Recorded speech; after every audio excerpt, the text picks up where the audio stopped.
Feinripp Adventskalender. Schlechte Witze, schlecht erzählt.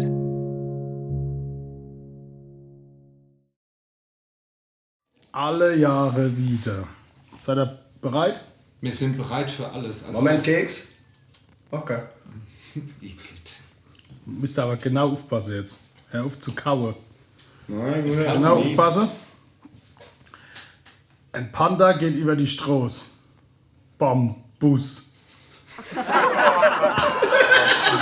Habe ich irgendwas verpasst? Den habe ich vorhin gehört und dachte, ey, das ist so krass. Also, ich war noch mit dem Kopf dabei, dass ich überlegt habe, Panther oder Panda? Mein Sohn kam letzte Woche in der Kita, Ein weißt du, was der Panda. gesungen hat? 7 Tomaten, wollten nicht warten, ran im Affenzahn, runter auf die Autobahn. Ketchup, Ketchup. Du hast Level, es geschafft, Alter. dieses Niveau zu unterbieten. Von meinem 6-jährigen Sohn, Alter. Also, man muss War sagen, gut.